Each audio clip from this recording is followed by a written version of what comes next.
So, a few weeks ago, Ozzy put up on his YouTube channel a beautiful rare space survey Jeep with some issues. He sent it here and I went through and did my best to repair the issues. This telescope does move back and forth as the antenna on top does turn. It's all on a friction drive. Obviously, if I push it on here, the camera's not going to stay there, so I'm going to do like Ozzy likes to do, and I'm just going to move the wheels with my hands. But you'll see that the turret does move back and forth, the telescope and the antenna. Maybe we can get a little it's not a bad friction drive in there. The antenna, as he stated on there, had been missing the lower part, which maybe there's enough light and maybe there isn't. There's a little post down in there that you have to move this around. There, you can see it. So you move that around to where you can see the post. And I added a brass female insert so that once you line it up on the post, you can drop that in there and have it turn. The main problem stemmed in the whole gearbox setup.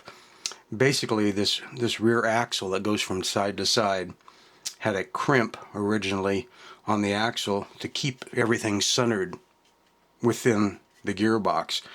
The crimp itself had worn and the metal of the gearbox had worn to where the crimp could work its way through this way, and that would unline the gears inside here so things wouldn't work right. On that axle, besides the two wheels, there is a worm gear and a larger flat gear.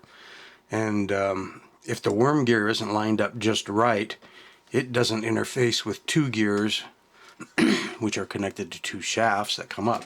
One is the center shaft for spinning the antenna, and the other one is further in the back, and it's a bell crank, you know, like this type of thing, to give them the motion for the back and forth.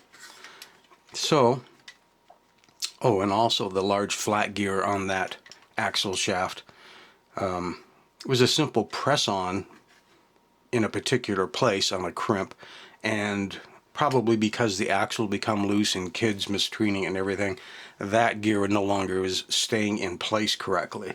So ended up aligning it, soldering it to the shaft so it won't move again, adding a spacer to the axle shaft to take the place of the crimp so everything stays lined up within the gearbox.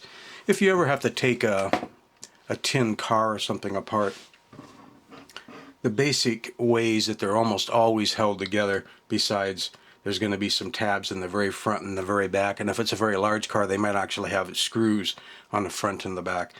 But the main thing that holds them together are hidden tabs, usually on the black bottom, that go up and fold around the inside of the body. Here, here, here, here, here, here. And in most cars the fender comes all the way around, so there'll be another set in the front. So that's going to be the hardest part, to get to those little tabs bent. I actually make a special tool which basically looks a lot like a flat blade screwdriver with the very end of the flat blade bent, so that I can come in from the side and straighten the tabs out. Once you get the tabs straightened, then you can of course remove the body, the bottom of the shell from the body, and get in there and do your repair work. And then you have to make sure you put all those tabs back when you're done. I'll move this back a little bit.